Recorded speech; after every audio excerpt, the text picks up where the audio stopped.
안녕하세요. 저는 그 어떤 지옥보다 더 지옥이라는 쌍둥이 육아를 하고 있는 30대 주부입니다. 여러분, 도대체 아이를 어떻게 키우셨나요? 저에게 지혜를 조금 나누어 주셨으면 좋겠네요. 하나도 아니고 둘이라서 요즘 너무나도 정신이 없답니다. 정신이 없는 와중에도 꼭 들려드리고 싶은 이야기가 있어서 이렇게 찾아오게 되었으니 제 사연 재미나게 들어주셨으면 좋겠네요. 육아라는 게 아이에 따라서 천차만별이라고 하지만 아이 입장에서는 부모에 따라 천차만별이지 않을까요? 저는 우리 아이들에게 정말 사랑받고 존경받는 엄마가 되고 싶었습니다. 어릴 때부터 꿈이 현모양처였거든요. 여러분들은 어떤 꿈을 꾸시고 어떤 엄마 혹은 아빠가 되고 싶으셨을까요? 저는 적어도 사람을 깔보고 무시하고 천대하는 어른은 되지 말자고 생각했었습니다. 그리고 딱 그런 사람을 만난 뒤에 그런 어른이 되지 않은 것에 감사함을 느끼게 되었죠. 제가 오늘 하고 싶은 이야기의 주인공은 제가 아니라 저희 형님입니다.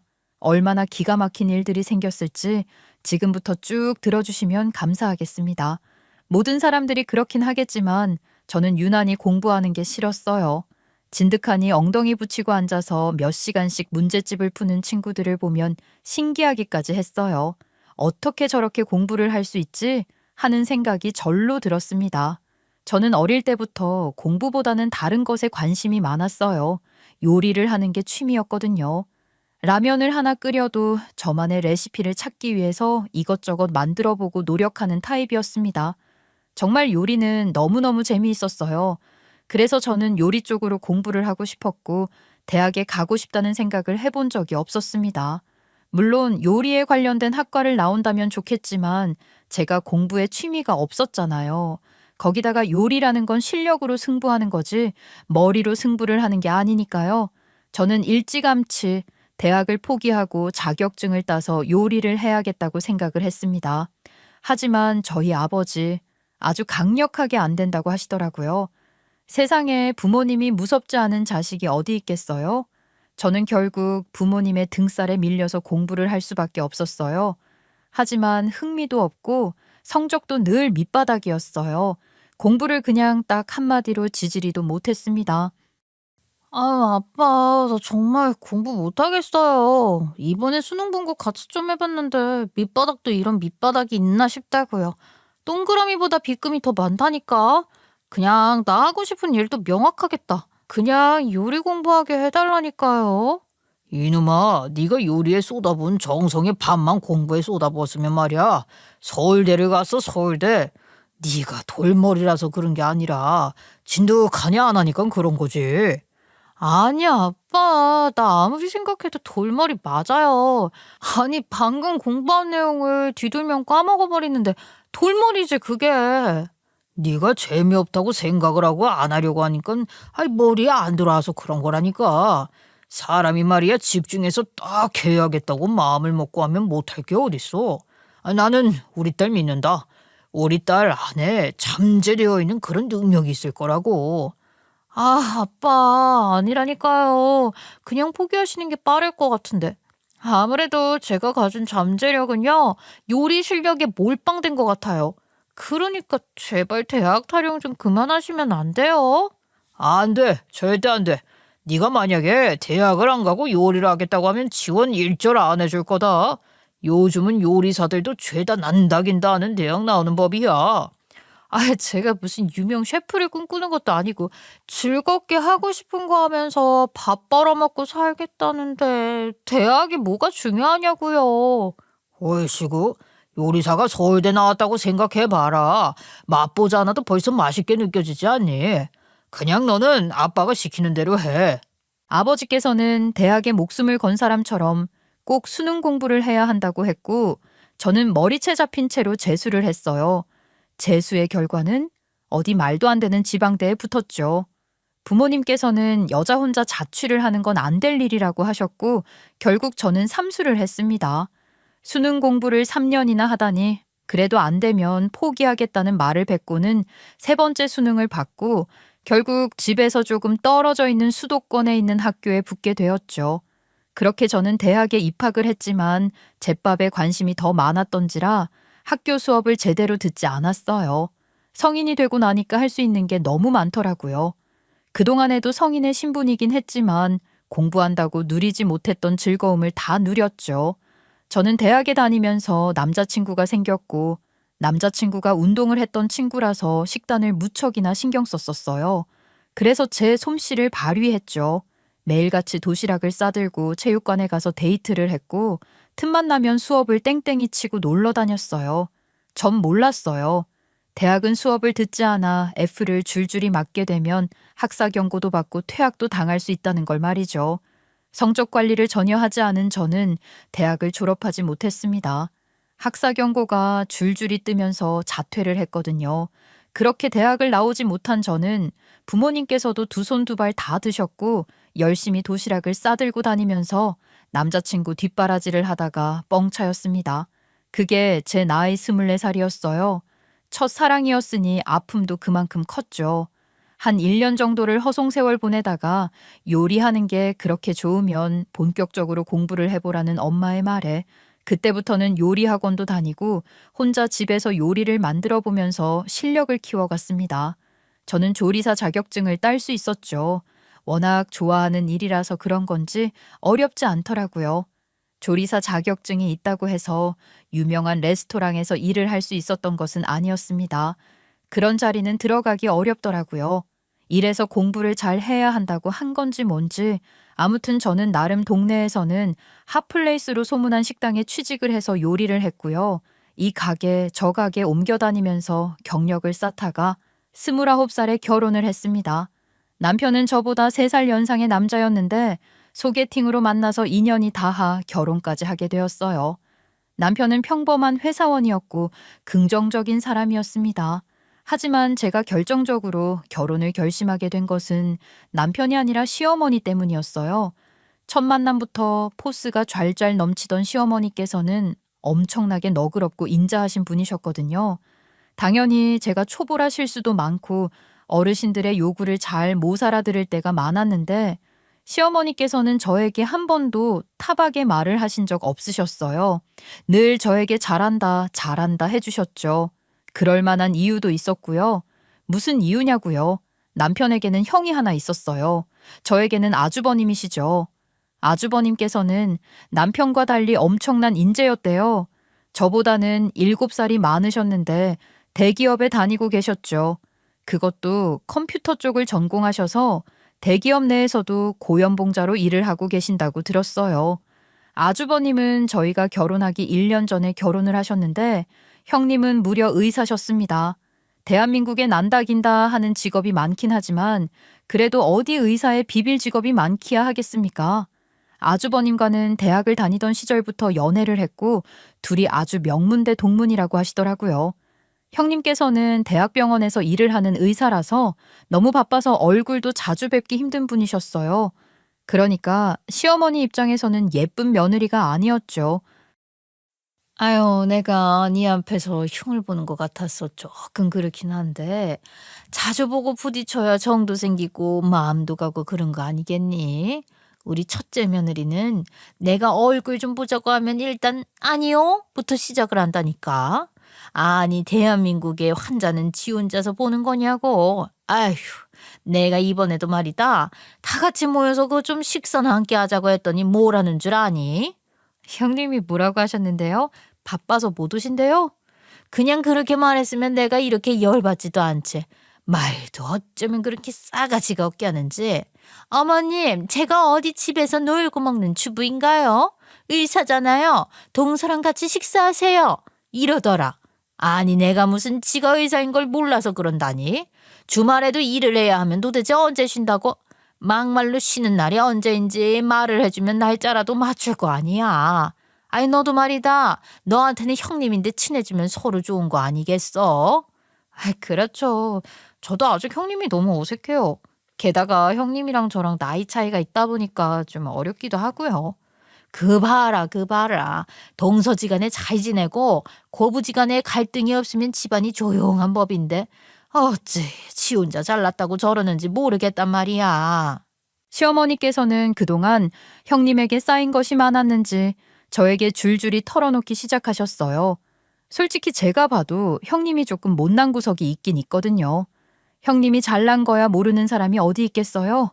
항상 공부 잘한다. 칭찬만 받고 의사라고 떠받들여지기만 했던 건지 기고만장이 하늘을 찌르시는 분이었죠. 제가 자격지심이 있을지도 모르겠어요.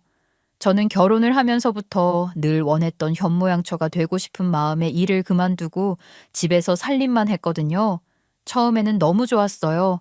남편이랑 저랑 당장 아이를 가질 마음이 없었기 때문에 나중에 돈이 부족해지면 그때 일을 해도 되지 않겠나 싶어서 일을 그만둔 것이었거든요. 물론 남편도 제가 집에서 살림을 하는 것을 반대하지 않았고요. 저희 시댁도 마찬가지였어요. 시아버지께서 조금 고지식한 분이셔서 며느리들이 남편 내조 열심히 하고 효도 꼬박꼬박 하길 바라셨었는데 먼저 시집을 온 형님이 1년 동안 전부 다 거절을 해서 답답해 하셨었거든요. 예, 그리고 네 시아버지도 말이다. 며느리한테 생신상 한번 받아보는 게 소원이라고 말을 할 정도니까 내가 말 다 했지 뭐. 아니 일하는 거 좋다 이거야. 요즘 시대에 일을 안 하는 여자가 어딨어?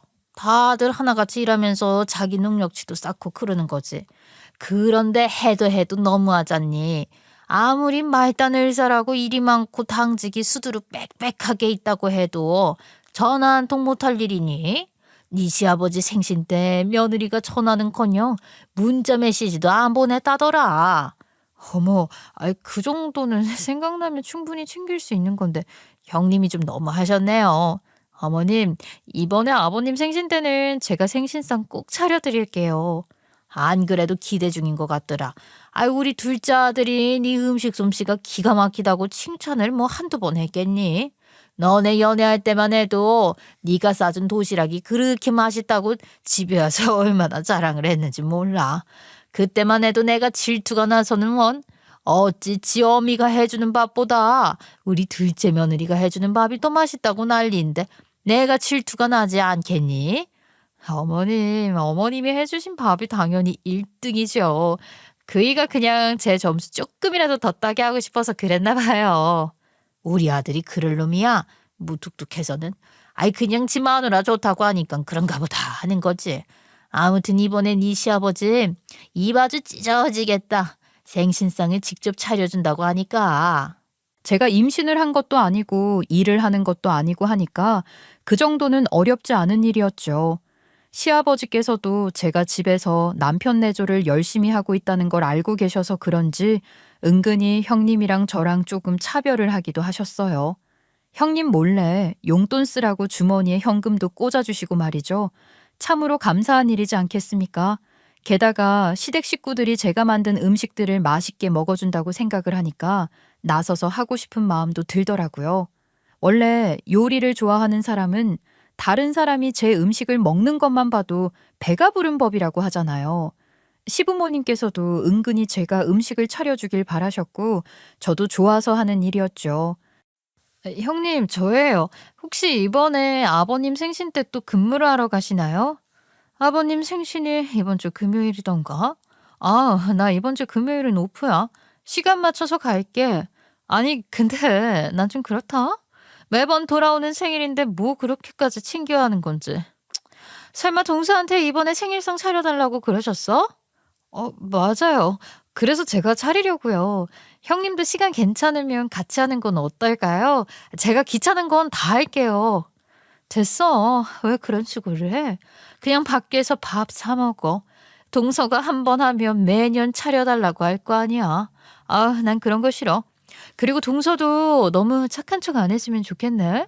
내가 이번에는 아다리가 맞아서 쉬는데 다음에는 날짜 못 맞출 수도 있잖아. 큰 며느리가 오네 안 오네 트집 잡는 것도 싫고. 동서도 그러니까 상 차리지 마. 네? 이미 차려드리겠다고 했는데. 어머님 아버님께서 기대하시는 것 같았거든요. 그래도 결혼하고 첫 생신인데 제가 이제 와서 안 한다고 하기가. 멍청이 같으니라고. 그걸 왜 덥석하겠다고 그래? 그런 말 몰라?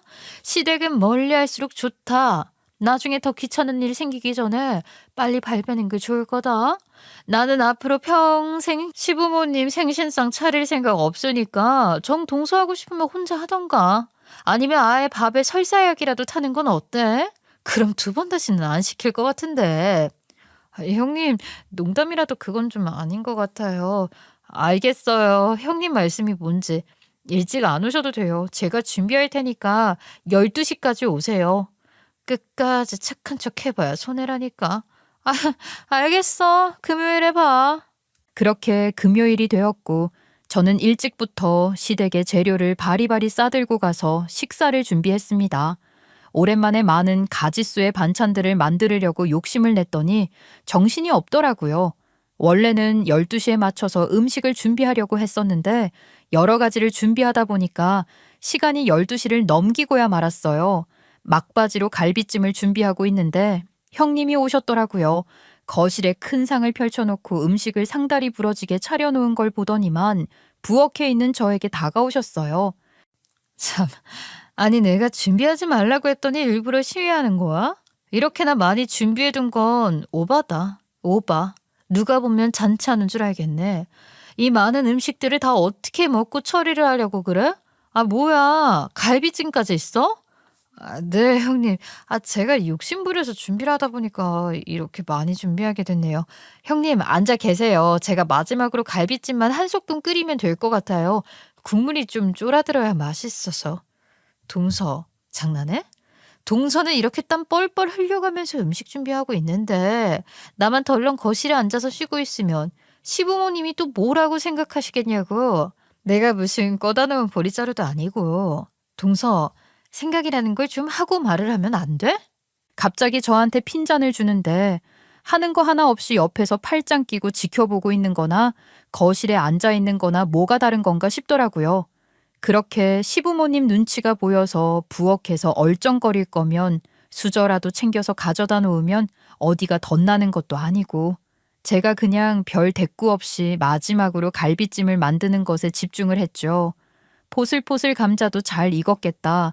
당면만 넣어서 졸여야겠다 하고 있는데 갈비찜을 슬쩍 보던 형님이 그러시는 거예요. 동서, 여기에 밤 넣었어? 이거 밤이지? 네, 밤을 넣으면 달큰하게 맛있거든요. 형님 하나 드셔보실래요? 됐어. 나 밤에 알러지 있어. 아니, 갈비찜에 밤은 왜 넣는 거야? 아유, 오랜만에 고기 뜯어보나 했더니 손도 못 대게 생겼네. 제가 형님한테 밤 알러지가 있을 줄 어떻게 알았겠어요? 표정부터 영 좋지 않은데 괜히 눈치가 보이더라고요. 그 상황에서 제가 무슨 말을 해야 할지도 모르겠고요. 밤을 일부러 넣은 건 아니었으니까 사과를 하기도 뭐하고 그렇다고 알러지 있는 걸 미리 말해주시지 그랬어요 하면 너무 대드는 것 같아 보이고 해서 또 입을 꾹 다물었죠. 당면에도 갈비찜 양념이 잘 배인 걸 보고 그릇에 옮겨 담았더니 형님이 그릇을 쏙 가져가더라고요. 형님, 밥 못 드신다면서요? 누가 이거 먹겠대? 동서는 음식이나 마저 하고 있어. 내가 여기까지 와서 아무것도 안 하고 있으면 눈치 보이잖아. 갈비찜은 내가 가져다 둘게. 그거라도 해야 나도 뭐 좀 도왔다는 생각이 들지 않겠니? 하여간에 동서 센스하고는. 어쩜 저렇게 말을 밉게 할 수 있는지. 시어머니께서 형님은 싸가지가 없다고 했던 것이 딱 떠오르더라고요. 형님은 주방에서 한참을 서성이다가 갈비찜을 들고 식탁에 가져다 놓으셨어요. 생신상 준비가 다 끝이 나고 아버님께서도 식사를 하러 자리에 나오셨어요. 남편이 미리 준비해간 케이크도 불었죠. 대망의 첫술 뜨시더니만 저에게 엄지손가락을 척 올려주시는 거예요. 솔직히 제 입맛에만 맞으면 어떻게 하나 걱정했는데 아버님께서 맛있게 드셔주시니까 3시간 동안 고생고생해서 음식을 차리길 잘했다는 생각이 들었어요. 다 같이 식사를 하고 있는데 아버님께서 뿌듯하신 얼굴로 저에게 칭찬을 해주시는 겁니다. 아니 우리 둘째 며느리 손맛이 죽여주네. 내가 이런 생일상을 받아보고 싶었다고. 작년에도 말이야. 내가 생일상을 처음으로 받아보나 했더니 맏며느리라는 게 연락 한 통 없고 말이야.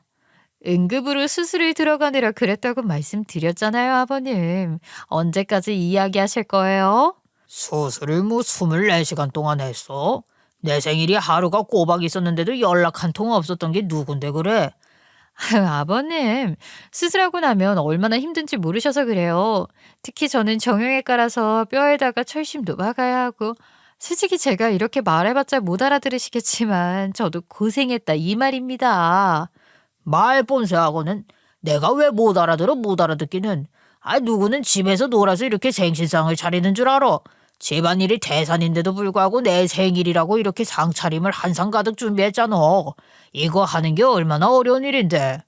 아우 저는 뭐 빈손으로 왔어요. 저도 선물 드렸잖아요. 매번 주는 그 용돈 말이냐. 내가 솔직히 말해서 돈이 없어서 너희한테 빌빌거리는 것도 아니고 말이다. 용돈도 10만 원 주면서 무슨 생색을 내. 저는 깜짝 놀랐어요. 형님이 본인 직업에 대한 자부심이 어마어마한 사람이었는데 다른 것도 아니고 시부모님 생신 때 선물이랍시고 드리는 용돈이 겨우 10만 원이라니. 제가 오늘 생신상 차리겠다고 준비한 재료값만 해도 얼만데 고작 10만 원 드리면서 바쁘네 뭐네 그런 생색을 부렸다는 게 충격적이었죠. 제가 너무 놀란 나머지 표정 관리를 제대로 못했나 봐요. 동서? 그 표정 뭐야? 고작 10만 원 용돈 한다고 나를 그런 눈으로 쳐다보는 거야? 아버님, 10만 원은 어디 하늘에서 뚝 떨어져요? 그것도 고맙게 받아주셔야죠. 그래 동서, 잊지 않았으면 좋겠는데 내가 손윗 사람이야. 어디 그런 표정을 하고 나를 깔보는 듯해. 나랑 학벌 차이만 해도 얼마가 나는데 그 사람 무시하는 눈빛 갖다 치워버리라고. 형님이 저를 보면서 버럭하는데 삽시간에 분위기가 이상해졌죠. 거기서 학벌을 운운할 건 또 뭐가 있겠습니까? 저는 그냥 10만 원이라는 액수에 놀랐을 뿐인데 제가 마치 형님을 비웃고 무시하고 깔봉어처럼 말을 하니까 저한테 말도 안 되는 자격지심이라도 있는 건가 하는 생각이 들더라고요.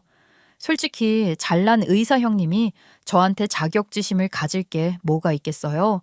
그런데도 저한테 온갖 트집을 잡는 걸 보면서 정말 밥이 코로 들어가는지 입으로 들어가는지 모를 지경이었어요. 그런데 형님이 거기서 딱 저를 물고 늘어지니까 온 가족들이 기가 차다는 듯이 형님을 쳐다본 거죠. 시부모님도 왜 엄한 애를 잡냐면서 형님에게 비난 섞인 말을 하셨어요. 화살이 온통 본인에게 쏠리니까 형님이 거기서 참지 않고 한마디를 더 하더라고요. 너는 왜 가만히 있는 애를 자꾸 그래? 게다가 오늘 네 시아버지 생신인데 꼭 이렇게 분위기를 삭막하게 만들어야겠니? 생신상을 땀 뻘뻘 흘려가면서 차린 것만 해도 칭찬받아 마땅한 일인데 왜 그렇게 트집을 못 잡아서 안달이 난 사람처럼 구는 거야? 심보하고는 아주 못됐다 못됐어. 어머님, 지금 저한테 못됐다고 하셨어요? 생신상 차린 거 칭찬받아 마땅한 일이라고요? 저도 도왔어요. 그럼 저한테도 칭찬을 해주셔야 하는 거 아닌가요? 어찌된 게 이 집에서 미우놀이 새끼는 좋아하는가 봐요. 생신상 차리는 걸 도왔다고? 그게 진짜니 둘째야? 그걸 꼭 확인하셔야겠어요? 그럼요, 저도 도왔거든요. 형님이 한 것은 갈비찜을 상 위에 올려두는 것 하나였죠. 근데 그 상황에서 제가 어떻게 솔직하게 말을 할 수 있겠습니까? 그 말을 했다가는 상을 뒤집어 엎을지도 모르겠다는 생각이 들어서 그냥 고개를 끄덕이고 말았습니다. 답답하다 생각하실지 모르겠지만 다른 날도 아니고 시아버지 생신이신데 기껏 정성스럽게 음식을 다 해놨는데 분위기를 망치고 싶지 않았어요. 조용히 밥만 먹고 집에 가야겠구나 생각을 하고 있었는데 이 상황에서 시아버지께서 활용점정을 찍으셨습니다. 에휴, 분위기하고는. 아무튼 둘째 너 오늘 생일상 차리느라 고생 많았다. 이거는 내가 얘 벗어주는 용돈이니까 꼭 받아라. 딴 데 쓰지 말고 너 사고 싶은 거 사. 예? 아니에요, 아버님. 저는 생신 선물 따로 준비 못하고 생신상 차린 게 끝인데 저 진짜 괜찮아요. 이놈이 어른이 주는 돈을 거절하는 건 예의가 아니야. 얼른 받아라. 아버님 제발요. 저 이러면 부담스러워서 두 번 다시는 생신상 못 차려요. 애가 순에 빠져가지고는 돈 받아 챙기려면 앞으로도 생신상 꼬박꼬박 챙긴다는 말이 나와야지. 부담스러워서 못한다고 말을 할게요. 이거 안 받으면 나 화날 거야. 내가 주고 싶어서 주는 거니까 얼른 받아. 다들 한눈으로 저를 쳐다보는데 제가 그 자리에서 더 이상 거절을 못 하겠더라고요. 그래서 결국 받았죠. 제가 돈 봉투를 받으니까 형님께서 기가 차다는 듯이 콧방귀를 끼더니만 자리에서 일어나시는 게 아니겠어요? 여기서 불청객은 저 하나인 것 같네요. 그렇게 끔찍하게 예뻐하시는 둘째 며느리랑 좋은 시간 보내셔요. 전 가볼 테니까요. 그러면서 가방을 챙겨서 나가시는데 제가 벌떡 일어나서 나가는 형님을 붙잡았죠. 형님이 싸늘하게 저를 쳐다보시더라고요. 형님, 이렇게 가시면 어떡해요? 일단 앉아서 식사라도 다 마치시고 가시면 안 될까요? 내가 지금 동서 만든 음식을 맛있게 먹게 생겼어? 거기다가 알러지까지 있는 음식인데 손도 대고 싶지 않아. 동서 정말 몰랐어? 내가 밤 알러지 있는 거 몰랐냐고. 일부러 알면서 집어넣은 건 아니겠지? 동서, 앞으로는 나를 좀 더 존중해 줬으면 좋겠네. 그리고 이런 귀찮은 일 하려면 동서 혼자 몰래 해. 나 없을 때 말이야. 나한테까지 불똥 튀면 어쩌려고. 아, 싫다 정말. 그러더니 정말 가버리셨어요. 형님이 나가니까 아주버님도 밥 먹다가 말고 가보겠다고 일어나서 나가시더라고요. 정말 황당했죠. 남편도 벙쪄서는 어쩔 줄 몰라 하고 아버님은 화가 잔뜩 나셔서 얼굴이 빨갛게 달아오르셨고요. 어머님도 가슴 팡팡 치면서 넋두리를 시작하셨어요. 아이고, 명문대 나와서 의사하면 장땡이야. 시댁을 무시해도 아주 유분수지. 아유, 어쩌다가 저런 며느리가 들어왔는지 몰라. 내가 아주 의사 며느리 둘만 봤다가는 제명에 못 죽겠네. 제명에 못 죽겠어. 아니, 이렇게 둘째가 정성 들여 식사를 준비했으면 고마운 줄 알아야지. 아이고, 내 속이야. 정말 어쩌다가 일이 이렇게 되었을까 싶었죠. 그냥 시부모님이 바라시는 생신상이니까 어려운 거 아니니까 한번 해보자 했던 건데 이런 결과를 맞이하게 될 줄은 몰랐어요. 물론 형님 성격이 이상한 것도 있었지만요. 이렇게까지 기분 상할 일은 아니지 않겠어요? 점점 더 감정의 골이 깊어지는 듯 했습니다.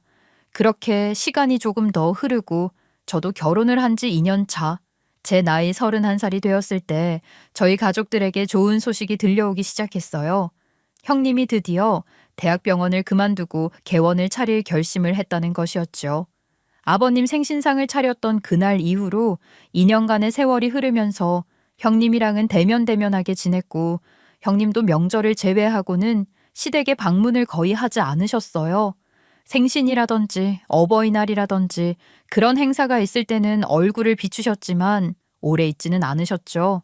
서로 안 좋은 감정은 있지만 그래도 가족인데 평생 안 보고 살 수는 없는 일이잖아요.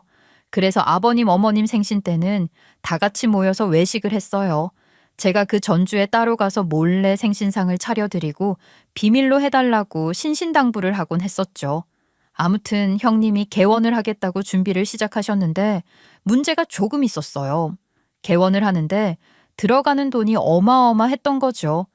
형님네 친정에서 병원 자리를 얻을 보증금을 도와주신다고는 들었는데 정형외과다 보니까 기계가 한두 가지 들어가는 게 아니라고 하더라고요. 엑스레이를 찍는 장비도 필요하고 또 초음파 장비도 필요하고 물리치료라든지 기타 장비들이 엄청나게 들어간다고 하는 겁니다. 기계 하나에 비싼 건 억 단위까지 올라간다고 하는데 형님은 일부러 티를 안 내는 건지 모르겠지만 아주버님이 엄청나게 앓는 소리를 하시더라고요. 아유, 마누라가 개원을 하겠다고 견적을 냈는데 무슨 의료 장비값만 해도 억 단위 억 단위 주겠어요. 대출도 더 이상 안 나오고 집값 대출도 갚아야 하는데 돈을 어디서 수급을 해야 할지 모르겠어요. 설마 너 우리한테 돈 달라는 소리 하려고 찾아온 건 아니지? 내가 다른 건 몰라도 첫째 며느리 개원하는데 못해줄 비용은 없다. 아유, 아버지, 아직까지도 꽁하게 이러실 거예요? 와이프가 개원만 하면 병원 입소문 나는 건 금방이라니까요. 유명한 대학 나왔지 유명한 대학병원에서 10년을 굴러먹은 사람이라고요. 돈만 잘 벌면 뭐해? 사람이 먼저 되어야지. 아, 내가 뭐 다른 거 요구한 적 있냐? 연락 좀 가끔 하고 얼굴도 가끔 보고 가족답게 살자고 한 건데 그것조차 못하겠다는데 큰 며느리한테 내가 왜 내 돈을 투자해? 아이, 난 못해. 아이, 그러지 말고 아버지 조금만 도와주시면 안 되겠어요? 저거에서도 보증금 보태주시느라 다른 건 더 이상 못해주신다고. 얼씨구, 그렇게 잘난 의사 며느리가 개원할 돈도 못 만들었다냐? 아이, 대학병원에서 벌어봐야 얼마나 번다고요. 개원을 해야 그나마 돈이 좀 만지는 거죠. 자리도 좋고 뭐 다 괜찮은데 돈이 문제인 거예요, 아버지. 하지만 시부모님은 강경하셨어요. 도와줄 돈 없으니까 바라지도 말라고요. 사실 그동안 형님이 살갑게 굴기라도 했으면 모르겠는데 그런 적도 없으니 시부모님 입장에서는 왜 굳이 도와주고 싶겠냐 하시는 거겠죠. 서로의 입장이 이해가 안 되는 건 아니었어요. 그런데 진짜 웃긴 게요. 형님이 돈이 급하긴 급하셨나 보더라고요. 생전 시댁에 올 때마다 얼굴 한번 보기 힘들었던 전설적인 동물 같았던 형님이 자주 등장을 하시더라고요. 그렇게 3개월간 얼굴을 내내 비추시다가 결국에는 시부모님이 지갑을 열지 않자 포기를 하셨죠. 형님, 요즘은 별일 없으세요? 별일? 내가 별일 있을 게 뭐 있어. 대학병원 그만두고 시간 널널하니까 이렇게 찾아오지. 아유, 아버님이 지갑을 좀 열었으면 편했을 텐데. 내가 발로 뛰느라 죽는 줄 알았지 뭐야? 발로 뛰셨다고요? 나 이번에 투자처 찾았거든. 뭐 좋은 기회에 소개를 받은 거긴 한데 투자를 해주겠다고 해서 기계 들이는 건 한시름 덜었지 뭐. 이제 투자비 받고 인테리어 공사하고 4, 5개월 정도만 있으면 오픈할 수 있을 것 같아. 어머, 잘 됐네요, 형님. 축하드려요. 형님이 개원을 하게 되었다고 은근슬쩍 자랑을 하시는데 저는 일단 축하한다고 말씀을 드렸죠. 그리고 시댁 식구들이랑 같이 밥을 먹는데 이상하게 속이 울렁울렁하대요. 감기 기운이 살짝 있어서 그런가 보다 하고 일찍 숟가락을 내려놓으니까 시어머니께서 걱정스럽게 물어보셨어요. 아이고, 얘 너 어디 아프니? 오늘 왜 이렇게 못 먹고 그래? 너 좋아하는 게장도 있는데. 아휴, 어머님, 그러니까요. 저 게장만 보면 밥 2공기는 거뜬한데 오늘 이상하게 속이 울렁울렁거리고 머리도 좀 아픈 것 같고요. 감기 기운이 있어서 그런가? 체온은 괜찮은 것 같은데. 아이, 동서, 속 불편해? 이리 와봐. 아유, 내가 또 명색이 의사인데. 혹시 동서 음식 냄새가 좀 역하고 이상하진 않아? 맞아요, 형님. 저 게장 진짜 잘 먹는데 오늘은 맛이 좀 비린 게 심하고요. 냄새도 못 맡겠어요. 간장 냄새가 역하고 이상하게 안 받네요. 동서, 그러면 임신한 거 아니야? 얼마나 투내면 그런 거 하나도 몰라. 아유, 무식하다 진짜. 그 말에 온 가족의 눈이 왕방울만하게 커졌죠. 시아버지께서는 당장 병원에 가보자고 난리셨어요. 생각을 해보니까 월경을 시작하지 않았더라고요. 저는 그냥 조금 몸이 안 좋아서 미뤄지나 보다 하고 넘어갔었죠. 제가 몸이 조금 안 좋거나 스트레스를 받으면 밀리는 일이 자주 있었거든요. 정말 임신인가? 하고 생각을 해보니까 그럴 가능성도 있더라고요. 다음 날이 되자마자 병원을 갔더니 정말로 임신 7주차라는 게 아니겠어요. 입덧이 시작되면서 음식이 역하게 느껴지는 것 같다고 했어요. 입덧이 심한 편이 아니라서 그냥 입맛이 없다고 느낀 것 같다 하시더라고요. 저는 임신을 했다는 소식을 시댁 식구들에게 전달했고 다들 경사라도 난 듯이 기뻐하셨죠. 딱 한 사람, 형님만 빼고요. 동서, 근데 정말 타이밍도 기가 막히다. 내가 개원 준비하느라 돈도 없고 어디 가서 빌빌거리면서 돈 빌리고 있는데 동서는 임신했다고 아버님이 또 알뜰살뜰하게 챙겨주겠네. 아휴. 형님은 은근히 저에게 눈치를 주셨죠. 하지만 임신을 했다는 기쁨에 형님의 그런 핀잔이 귀에 들어오지 않았어요. 임신 초기라 조심해야 한다고 시부모님께서는 저에게 밖에 돌아다니지 말라고 했고 저희 집으로 찾아오셔서 선물을 하나를 안겨주고 가셨어요. 정말 예쁨을 받는다는 생각에 몸둘 바를 모르겠더라고요. 필요한 게 있으면 얼마든지 말을 하라고 하시는데 저는 오히려 그 말이 형님의 눈치가 보이더라고요. 형님이 또 제가 육아용품을 선물 받으면 얼마나 핀잔을 줄까 싶었거든요. 사실 형님도 임신 준비를 오래 하시긴 했어요. 그런데 아주버님도 많이 바쁘시고 형님도 대학병원에서 일을 하는 동안은 시간이 마땅치 않아서 계속 미루고 계셨거든요. 개원을 하고 나면 준비를 본격적으로 하시겠다고 한 마당에 제가 먼저 임신을 해버렸으니 질투가 날 법도 할 것 같았어요.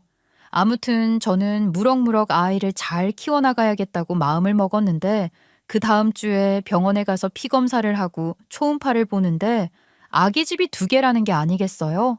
산모님 쌍둥이네요 하는데 정말 깜짝 놀랐죠.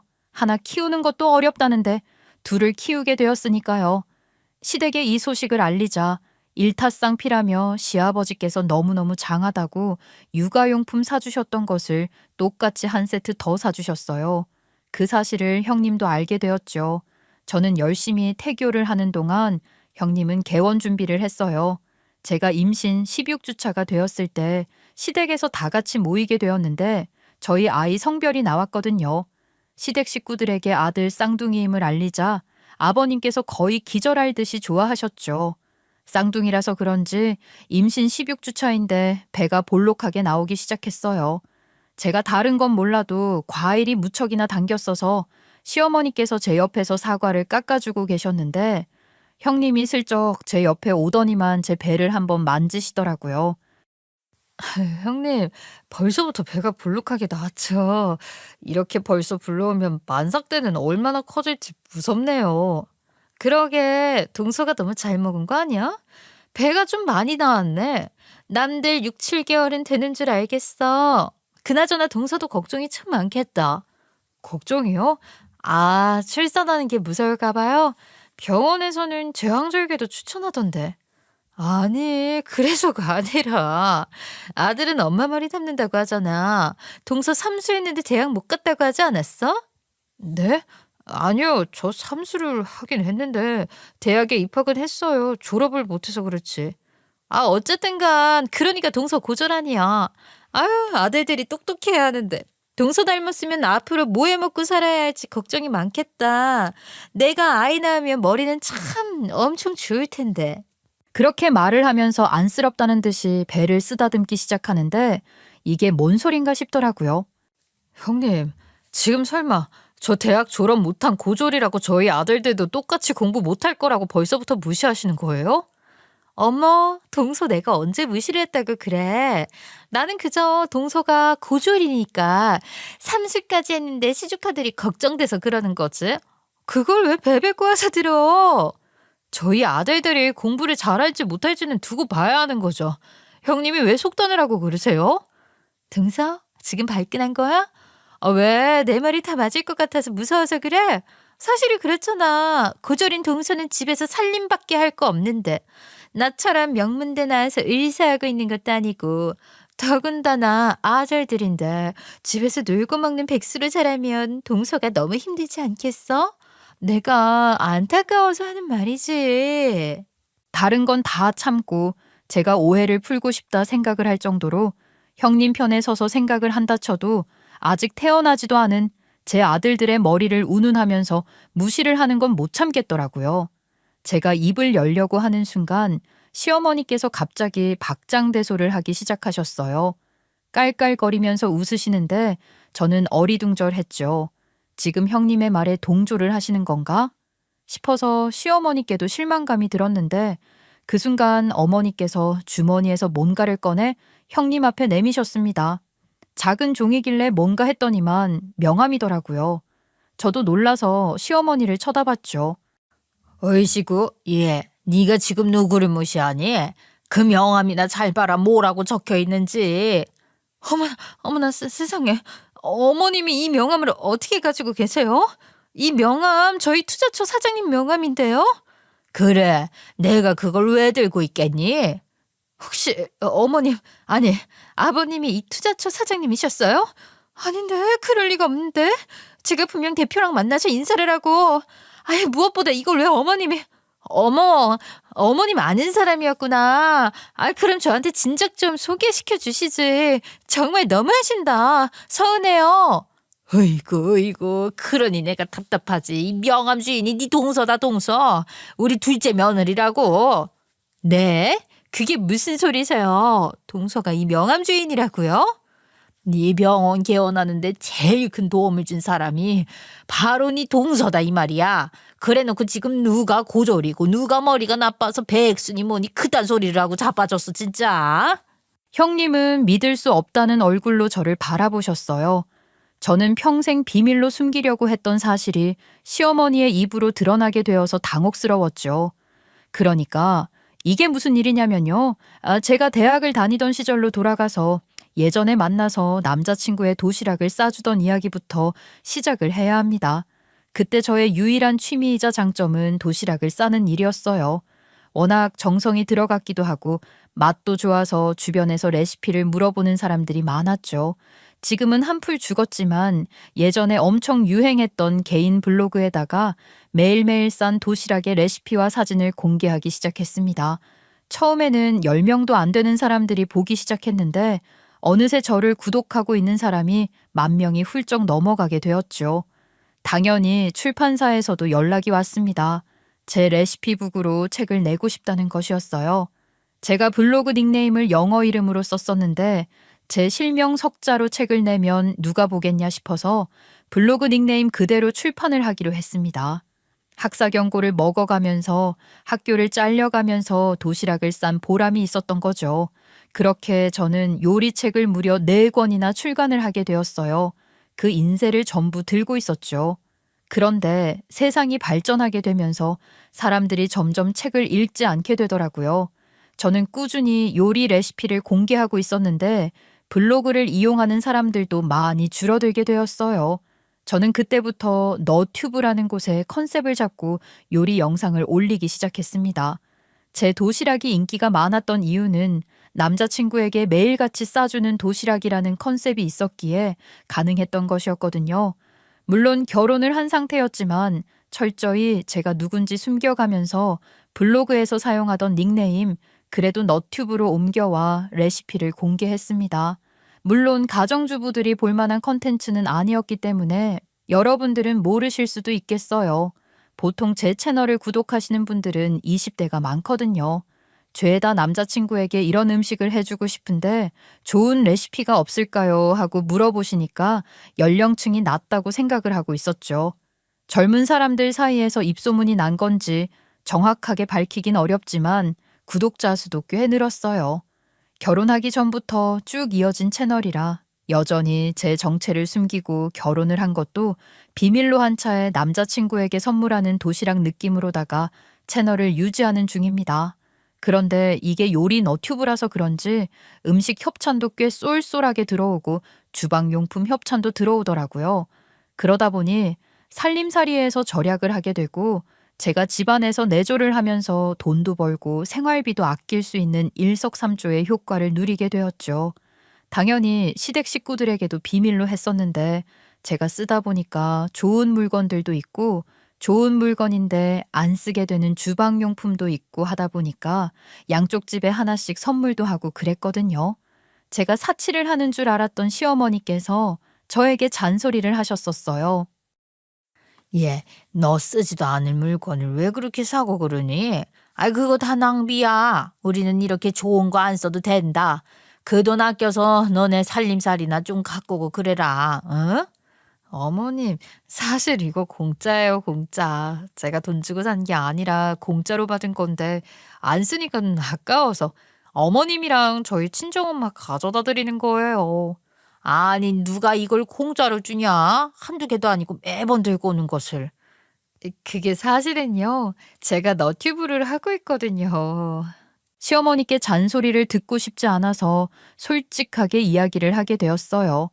사실 너튜브를 한다고 하면 다들 구독자 수만 보고 돈을 엄청 버는 줄 알더라고요. 실상은 그런 구조가 아닌데 말이죠. 그래서 얻어먹으려는 사람도 많고 정보만 쏙쏙 빼가려는 사람들이 많아서 일부러 너튜브 채널을 운영한다는 이야기를 남들에게는 절대로 하지 않았어요. 가족들에게도 마찬가지였고요. 하지만 시어머니께 사치스러운 며느리로 낙인 찍히고 싶지 않아서 비밀 지켜달라고 말씀드리며 솔직하게 털어놓을 거예요. 그동안 책도 내고 너튜브로 쌓아 올린 수익도 꽤 된다는 사실을 밝혔죠. 시어머니께서는 저에게 잔재주가 좋다면서 너무너무 멋있다고 칭찬을 해주셨어요. 사실 남편도 알고는 있었지만 저희가 아이가 있는 것도 아니고 둘이 생활하는데 제 너튜브 수익이 그렇게 필요하지 않아서 나중에 집이나 사는데 보태자는 심산으로 모아두고 있었거든요. 그러다가 제가 코시국에 엄청 치솟는 주식이 있다는 이야기를 친정부모님께 전해 듣고는 투자를 했다가 수익 3배를 찍게 되었어요. 나름 고점에 들어간 건데도 쭉쭉 오르더라고요. 제약회사 주식이라서 그랬나 봐요. 아무튼 목돈이 생기니까 이 돈으로 뭘 해야 할지를 모르겠더라고요.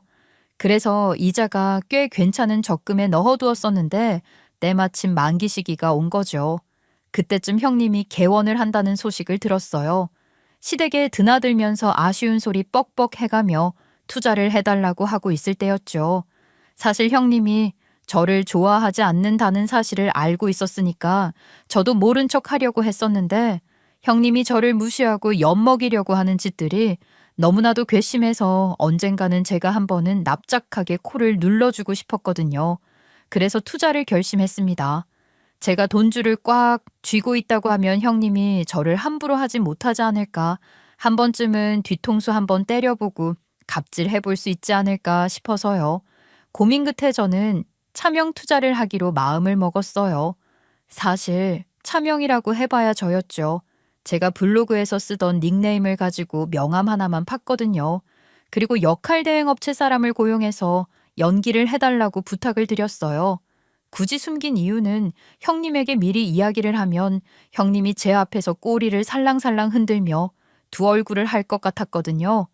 그 꼴을 보고 싶지 않기도 했고 나중에 밝히면 제가 큰 소리도 한번 치고 저에게 더 고마워하지 않을까 싶어서 지켜보고 있었던 겁니다. 명함만 하나 파놓고 연극 배우를 이용해서 투자를 한 척 했어요. 어차피 통장에 송금을 할 때에는 이름을 바꿀 수 있으니까요. 그렇게 제가 형님 병원 개원하는데 무려 2억이라는 돈을 투자하게 되었습니다. 평생 숨기려고 했었는데 남편이랑 시어머니께만 솔직하게 털어놓았어요. 혹시라도 말 실수를 하면 안 되니까 이러이러해서 투자를 했다. 형님께는 비밀로 해달라고 말입니다. 시어머니께서는 저에게 잔머리가 좋다면서 그 명함 한 장만 달라고 하셨고 어차피 100장 뽑아둔 명함 딱 한 장만 사용했으니까 시어머니께도 한 장 드렸죠. 근데 그걸 이렇게 사용하게 될 줄이야 누가 알았겠습니까? 제 이야기를 전부 들은 형님께서는 아주 벙찐 얼굴을 하셨습니다. 아니, 그러니까 지금 내 병원에 갑자기 투자를 하겠다고 나타난 그 사람이 동서란 말이지? 동서가 내 병원에 투자를 했다는 거 아니야? 맞아요, 형님. 대학을 꼭 졸업해야지만 똑똑한 사람인가요? 저희 부모님도 그러셨어요. 대학을 나와야지만 사랑굿이라는 거라고요. 그런데요, 저 대학 졸업 안 하고 하고 싶은 일, 잘하는 일 꾸준히 파다 보니까 이렇게 돈도 벌고 투자라는 것도 해볼 수 있게 되었어요.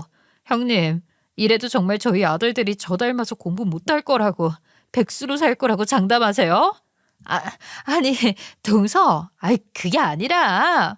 얘, 네가 자존심 센 거 우리도 안다. 그런데 우리라고 뭐 네 자존심 박박 긁기만 하겠냐? 서로 허물 있으면 벗길 줄도 알고 감쌀 줄도 알아야지. 매번 너 잘났다고 그렇게 콧대 높이 세우는 거 꼴 보기 싫어서 우리도 일부러 너 안 도와준 거다. 그런데 해도 너무 무시를 해야 말이지. 지금이라도 미안하다고 사과를 해야 하는 거 아니냐? 형님은 그 자리에서 주저앉아 무릎을 꿇으셨어요. 거기서 제가 도도하게 굴었어야 했는데 형님이 무릎을 꿇은 걸 보고 깜짝 놀라서 저도 덩달아 무릎을 꿇었지 뭐예요? 어떡해. 동서, 미안해. 내가 동서한테 솔직히 말하면 그래. 자격지심 좀 있었어. 의사랍시고 시댁에서 무슨 요구를 하든 내가 제일 잘났는데 꼭 해야 하나 하면서 거절을 해왔었어. 1년 동안 그렇게 살면서 편하다고 느꼈는데 갑자기 동서가 들어와서 시부모님께 애교도 부리고 효도도 잘하는 거 보니까 그래, 부럽더라. 동서만 아니었으면 내가 무시당할 일도 없었을 텐데 하면서 질투를 했어. 그래서 어떻게든 동서 눌러버리고 싶다고 생각했다고. 내가 미안해. 내가 너무 생각이 짧았고 성숙하지 못했어. 정말 나에게 투자를 해준 게 동서였다니. 어떡하면 좋아. 내가 잘못했어. 형님, 지금 제가 투자한 돈을 회수할까 봐 서둘러서 억지로 사과하시는 건 아니시고요? 내가? 절대 아니야, 동서. 내가 정말 미안해. 내가 동서 무시하고 삼수한 걸로 뱃속에 있는 조카들에게까지 못되게 군 거 사과할게.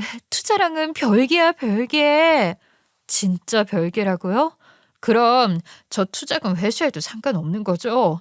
어떻게 다른 사람도 아니고 뱃속에 있는 저희 아이들에게 그런 소리를 할 수가 있는지 화가 나서 저 안 되겠어요. 저 정말로 회사하게? 동서 한 번만 용서해줘. 내가 잘못했어. 아이 그래 내가 아주 못난 사람이라 그래. 그래 내가 나 잘난 맛에 주변 사람들이 깔보고 무시하며 살았던 거 다 고칠게. 나 이제는 정말 겸손하게 살고 가족들에게도 잘할게. 동서 제발. 정말 그러실 거예요? 약속하시는 거예요? 겸손하게 살고 가족들 잘 챙긴다고요. 그러면 제가 사과도 받아들이고 투자금 회수도 생각해 볼 테니까요. 그래. 약속할게. 약속한대도. 제가 새침하게 고개를 획 돌리니 사과를 하시던 형님이 서름이 폭발했는지 울기 시작하셨어요. 어머님이 엄청나게 당황해 하셨죠. 아유, 얘, 너 왜 그렇게 서럽게 울고 그러니? 사람 당황스럽게 뭘 잘했다고 울어? 어머님, 저 진짜 서운했단 말이에요. 동서한테는 물심양면 아낌없이 다 퍼주시면서 저한테는 콧대 높은 의사 며느리 알아서 잘해봐라 하시는 것 같아서 서러웠다고요. 아이고, 웃긴다, 정말. 네가 애초에 그렇게 행동을 했잖니? 저도 노력하려고 했는데 어머님 아버님이 매번 하는 듯이 이야기를 하시니까 하기 싫었어요. 물론 핑계라는 거 잘 알고 있지만 그래도 이참에 속 털어놓고 싶어요. 솔직히 저 미워하셨잖아요. 그거야 뭐. 아유, 그래, 나도 미안하다. 내가 제일 어른인데 나한테 살갑게 굴지 않는다고 미워했다. 둘째가 워낙 살갑게 구니까 너 비교가 되어야 말이지. 내가 똑같이 며느리들에게 사랑을 줬어야 했는데 나도 둘째만 예뻐했던 거 인정한다. 무릎을 꿇고 있는 저희 두 사람을 두 팔 벌려 꼭 안아주셨습니다. 그렇게 저희 셋은 오해가 완전히 풀린 건 아니었지만 서로가 서로에게 질투를 하고 있었고 또 오해를 하고 있었다는 사실을 깨달았어요. 형님 따라 한바탕 시원하게 울고 나니까 그렇게 속이 시원할 수가 없더라고요. 형님도 속이 풀린 건지 뭔지 후련한 얼굴을 하셨죠. 물론 서로 골이 깊었던지라 한순간에 끈끈한 가족이 되기는 어렵겠지만 저희 모두 점차 노력하기로 했어요. 분거 마냥 눈이 퉁퉁 부은 형님과 저를 보면서 아버님은 저희가 머리채라도 잡고 싸운 줄 알았다고 하시더라고요. 그날 저녁 저희는 처음으로 식사 자리에서 가감없이 서로에 대한 감정을 털어놓고 기분 좋게 웃으면서 식사를 마무리할 수 있었습니다. 제가 투자를 한 돈은 형님이 기한 내에 갚겠다고 하셨어요. 아버님께서도 모든 사실을 알게 되시고 저와 형님에게 서로 끈끈하게 잘 지내보자고 하셨습니다. 저희에게는 아직 여러 가지 난관이 존재할 거라 생각해요. 하지만 한번 돈독해져 보자고 다짐을 했으니 잘 헤쳐나갈 수 있을 거라 생각합니다. 시부모님께서도 아주버님께서도 우리 남편도 도와주겠다고 했으니까요. 우당탕탕 저희 가족 하나가 될 수 있게 여러분들도 응원 부탁드립니다.